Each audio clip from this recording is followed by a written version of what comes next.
Good morning everyone, welcome back to our channel and welcome to another new vlog। দেখো সকালবেলা উঠে পড়েছি আর আজ হলো ফাইনাল ডে, মানে বিয়ের দিন। আর দেখো এদিকে জামাইবাবু, জেঠু, দিদিভাই সবাই রেডি হচ্ছিল, কারণ যেদিনকেই ছিল আশীর্বাদ। এদিকে জেঠু অলমোস্ট রেডি হয়ে গেছে, এদিকে বড় মামাও চলে এসছে, তো ওরা আশীর্বাদ করতে চলে গেছে। এদিকে রানী সহেলিও চলে এসছে, এদিকে মনীষা, আমিও রেডি হয়ে গেছি। আর এদিকে দেখো রাই আবার ভিডিও করছিল, ব্লগ শ্যুট করছিল।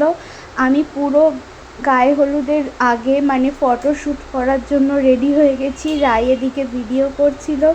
আর এদিকে দেখো মাও রেডি, মাকে কিন্তু খুব সুন্দর লাগছে।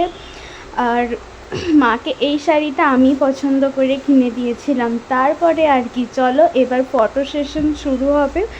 আর জানো তো, জানি সবার ক্ষেত্রেই সেম হয়, ফটোশ্যুট করতে করতে আমার তো প্রচুর পরিমাণে লেট হয়ে গেছিলো। আমি মানে বাড়ি থেকে সবাই মুখ ঝুঁক করা শুরু করে দিয়েছিল লিটারেলি। তোমরা অবশ্যই আমাকে কমেন্ট করে জানিও যে আমাকে কীরকম লাগছে। খুব শখ করে এই শাড়িটা কিনেছিলাম। এদিকে রাজদা, রানী, সব প্রীতম সবাই ছিল, ছবি তুলছিল, আমাকে পোজ বলছিল, ভিডিও করছিল। আর আমি তো এদিকে পোজ দিয়েই যাচ্ছিলাম। ব্যাপারটা কিন্তু বেশ অন্যরকম লাগছিল, মানে একটু অন্যরকম ফিলিংস হচ্ছিল। আর এই দেখো, এই সেই বিখ্যাত যেটা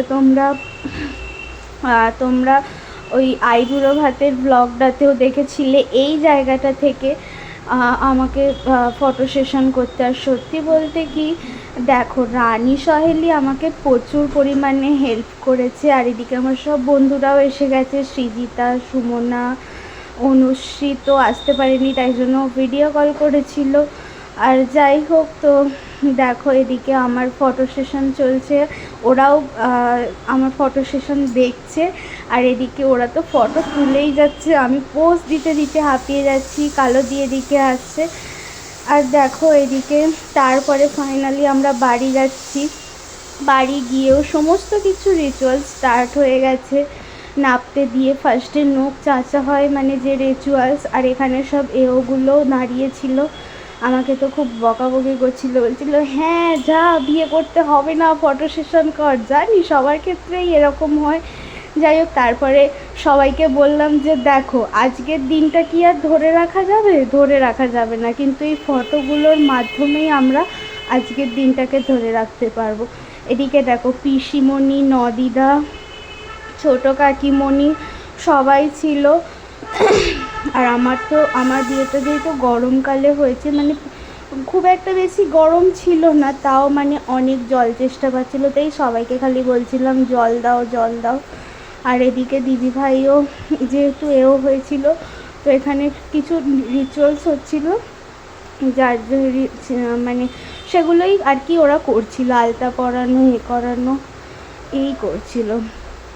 আর আমাকে বললো সবাইকে নমস্কার করতে, আমি তাই সবাইকে নমস্কার করছিলাম। দিদিভাইকেও নমস্কার করতে যাচ্ছিলাম, তাই দিদিভাই বলল। আর এই যে মাসিমণি আমাকে জল দিল, আমি জলটাও খেয়ে নিচ্ছি। রাজদা ওদিকে বিভিন্নভাবে ফটো শ্যুট করছিল। যাই হোক, আমি তো জল খেতেই ব্যস্ত। তো ফটোগুলো তোমাদের সমস্ত কিছু শর্টসের মাধ্যমে দেব, তোমরা অবশ্যই দেখবে আর অবশ্যই কমেন্ট করে জানাবে যে কীরকম লেগেছে। আর এখন যেটা ট্রেন্ডিংয়ে, সবাই বানিয়েছিল, বৌদি, দিদিভাই, রানী সহেলি সবাই বানিয়েছিল। যাই হোক, শর্টটা নেওয়ার পরে বৌদি বলছিল হলো না। তো দেখো এদিকে আমি শর্ট নিতে থাকি, আর এদিকে দেখো গায়ে হলুদ চলে এসছে। বলেছিলাম রানী সহেলির দায়িত্বে আছে, যেহেতু আমি সমস্ত ক্লিপসই পাবো। এদিকে অন্তুর বড় মাসি, দিদি, বোন, ওর নিজের বোন কোয়েল, ছোটো মাসির মেয়ে, আরও অনেকে, এগুলো সব আমার ননদ হয়। তো অনেকে সবাই এসেছিলো, প্লাস আমার বাড়ির লোকেরাও গেছিলো, যেহেতু অনেক তত্ত্ব ছিল, ওরা একা আনতে পারবে না, তাই সবাই ছিল। এদিকে রানী সহেলি ভিডিও করছিল, রানী আনছিল, এদিকে দিদিভাই, সবাই মানে আমার ফ্রেন্ডসরা সবাই মিলে আমার তত্ত্বগুলো আনছিল। আমি তো ওইদিকে বসে আছি। আর এদিকে দেখো আমার ভাইরাও কিন্তু কম কিছুতে যায় না। এটা হলো আমার দেওর, এটা হলো আমার বোন, এটা হলো ওর মামার বাড়ির দাদু। আর এদিকে দাদা ভাই তত্ত্বটা সাজিয়ে রাখছিল। তো যাই হোক, এখানে বৌদিও সাজিয়ে দিচ্ছিল। আর তত্ত্বসূচি আর গাছকৌটো নিয়ে এদিকে আমার ফটো সেশন চলছিল। রানীও ওদিকে আমার সাজাতে প্রচুর হেল্প করেছে। তো যাই হোক, তোমরা অবশ্যই কিন্তু কমেন্ট করে জানিও যে কীরকম লেগেছে। আমার তো ভীষণ ভালো লেগেছে। সত্যি কথা বলতে কি, তখন জানো তো সেইভাবে দেখতে পারিনি। এখন যখন ভিডিওটা এডিট করছি নিজেই দেখছি যে কি কি দিয়েছিল। যাই হোক, তোমরা অবশ্যই কমেন্ট করে জানিও। আর এদিকে দেখো, ফটো সেশন তো শেষ হয় না। শ্বশুরবাড়ির সবাই এসেছে, একদিকে তো লজ্জা পাচ্ছে, প্লাস আর একদিকে এক্সাইটমেন্টও আছে যে না, অনেক ছবি তুলতে হবে, অনেক কিছু করতে হবে এই নিয়ে। তো যাই হোক, এদিকে দেখো আমার পছন্দের সমস্ত রকম জিনিস পাঠিয়েছিল, মিষ্টি, শাড়ি, ডিজাইনার ব্লাউজ, সমস্ত রকম কিছু যেগুলো আমি পছন্দ করি, চকলেট, বিস্কিট, এইগুলো।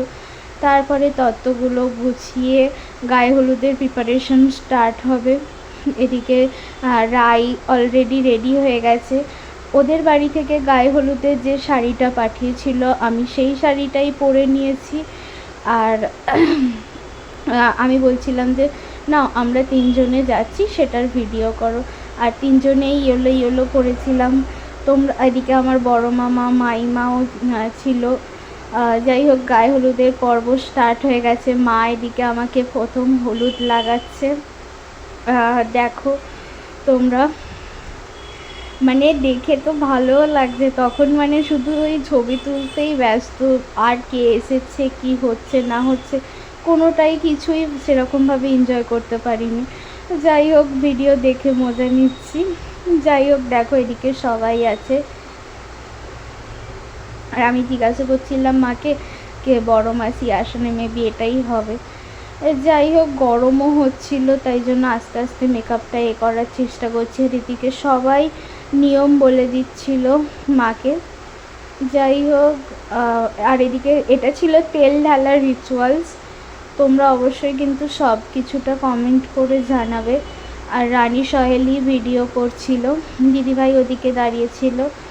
আর এদিকে প্রীতম বলছিল যাতে ছবিটা নিয়ে বাইরে চলো। তো যাই হোক, মা বললো যে এটা আমাদের ঘরের মধ্যে করতে হয়, তাহলে এক কাজ করি, এখন নিয়ম রক্ষার মতন করি, দেন তারপরে তোমার বাইরে গিয়ে ফটোশ্যুটের মতন করে করব। তো এটাই বলছিল। আর এই বিয়েতে যে ব্লগ করেছি তার একটা সুবিধা কি জানো তো, মানে আমি পরেও চাইলে ভিডিওগুলো দেখতে পারবো। আর ভিডিওগুলো দেখে মানে কাছের মানুষগুলোকে দেখে এত সুন্দর একটা ফিলিংস আসছে না, মানে বলে বোঝাতে পারবো না। মানে বাড়ি থেকে এতটা দূরে থাকার যে কষ্টটা একটু হলেও মানে কষ্টটা একটু হলেও করা যায় আর কি।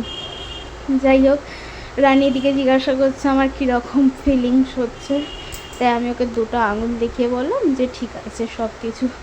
আর এদিকে দেখো বড় মামার মেয়ে দেখছিল, মা বললো একটু বসে যা, বসে একটু কিছু রিচুয়ালস আছে সেগুলো করছিল। কাকিমণিও এদিকে রেডি হয়ে গেছে, কাকিমণি আমার ঘর ডোবাবে তাই জন্য। আর এদিকে আমি বসে পড়েছি, কিছু একটা রিচুয়ালস হয়েছে, দেন কমপ্লিট হয়ে গেছে। আর দেখো, যেহেতু ঘরের মধ্যে এগুলো হচ্ছিল তাই সবাই ঘরের মধ্যে এসেছিল, ভীষণ ভালো লাগছিল। আর আমার টিপটা উঠে চলে গেছিলো। টিপ জানো তো আমার একদম থাকে না। দিদিভাই এদিকে বিভিন্ন অ্যাঙ্গেল থেকে ভিডিও করছে।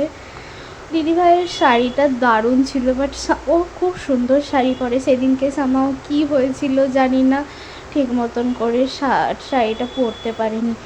এরপরে ওদের বাড়ি থেকে যে হলুদটা পাঠিয়েছিল সেই হলুদটাই আমাকে মাখানো হচ্ছে। তো যাই হোক, দেখো এরপর একে একে আমাকে সবাই হলুদ মাখাবে। ফার্স্টে মা, তারপর কাকিমণিরা সবাই আমাকে হলুদ মাখাবে। আর ওদিকে দেখো রাই মানে আমার মাসিমণির মেয়েও এসে গেছিলো, ওরাও ছিল। রানী বলছিল চল বাইরে গিয়ে তোরকে আমি ভালো করে হলুদ মাখাবো। তারপরে দেখো বাইরে চলেও এসেছি।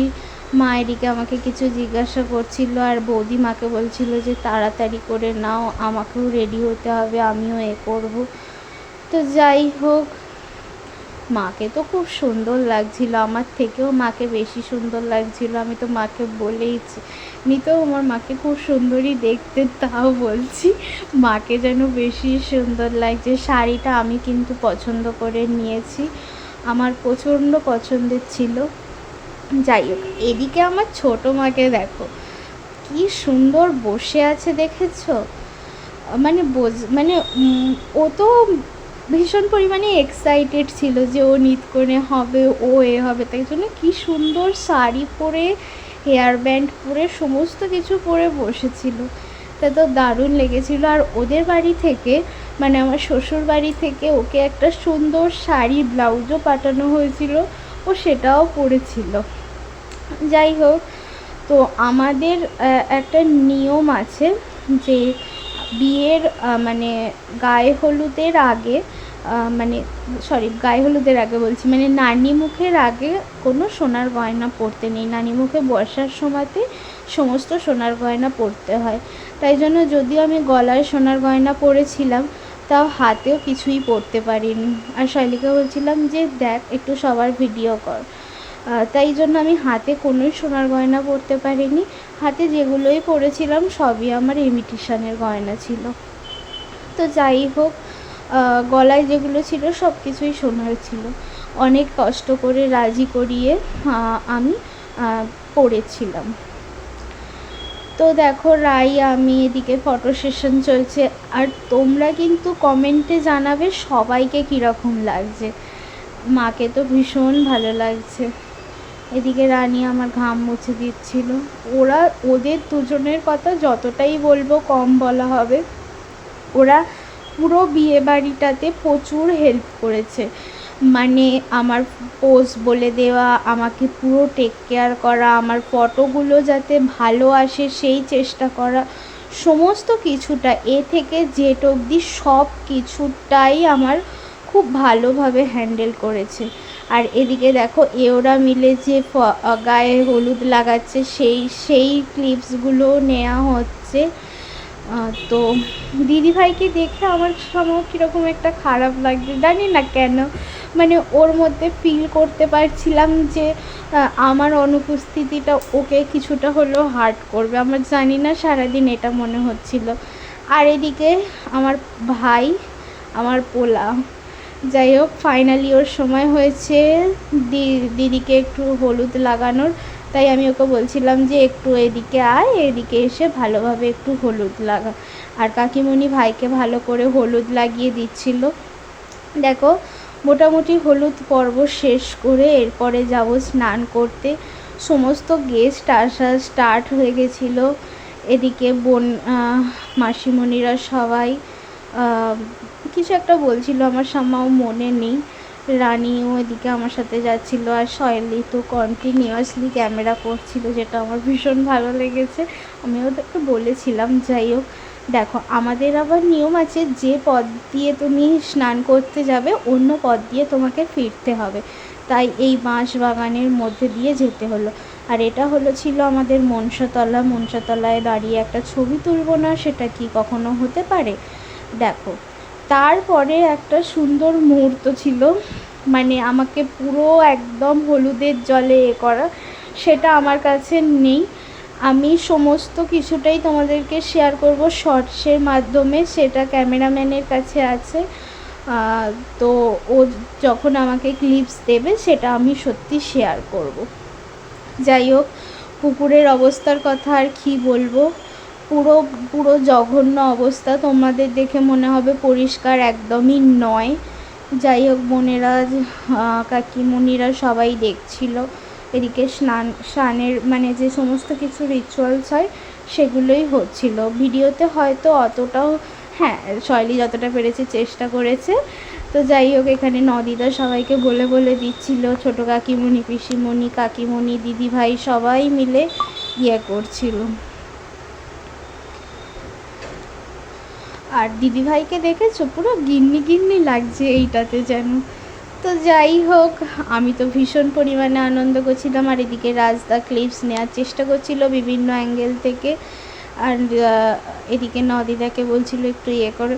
আর স্নান তো করিনি, যাই হোক ওই একটু মানে ওই আর কি করতে হয় আর কি, সেটুকুই করেছি।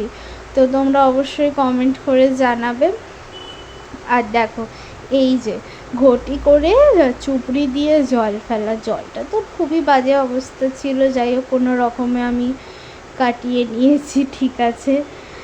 আর দেখো মোটামুটি স্নান কমপ্লিট, এরপরে বাড়িতে গিয়ে ভালোভাবে ফ্রেশ হব।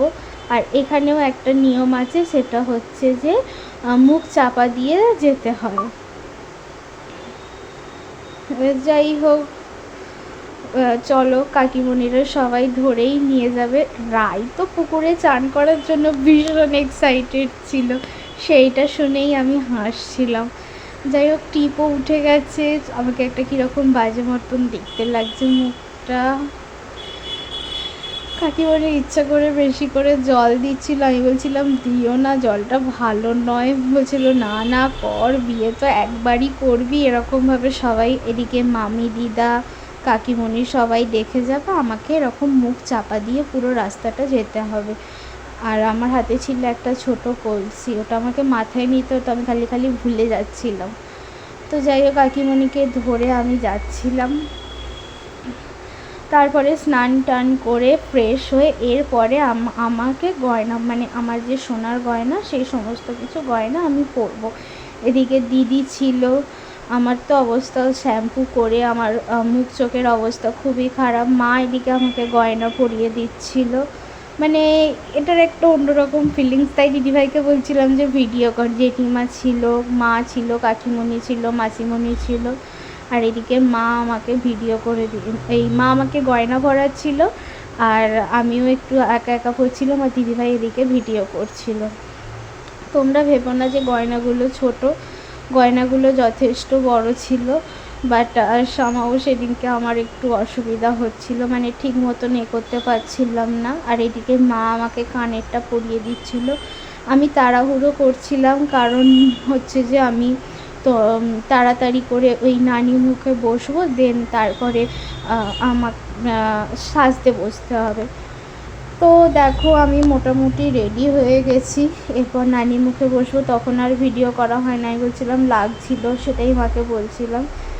যাই হোক লাগলেও পড়তে হবে। তো চলো তাহলে আজকের ভিডিওটা এখানেই শেষ করা যাক। তোমরা অবশ্যই কমেন্ট করে জানাবে আমার গয়নার কালেকশন কীরকম লেগেছে। যদিও খুব ভালো করে দেখাতে পারিনি, আর এই সায়ার শাড়িটা আমাকে আমার মামার বাড়ি থেকে দিয়েছিল। যাই হোক কোনো রকমে রেডি হয়ে চলে এসেছি, আমার সমস্ত রিচুয়াল শেষ, এরপর রেডি হতে যাব। তো চলো আজকের ভিডিওটা তাহলে এখানেই শেষ করা যাক। বিয়ের ভিডিও নিয়ে খুব শীঘ্রই দেখা হবে। ভালো লাগলে লাইক কমেন্ট শেয়ার, আর চ্যানেলটিকে অবশ্যই সাবস্ক্রাইব করো। বাই।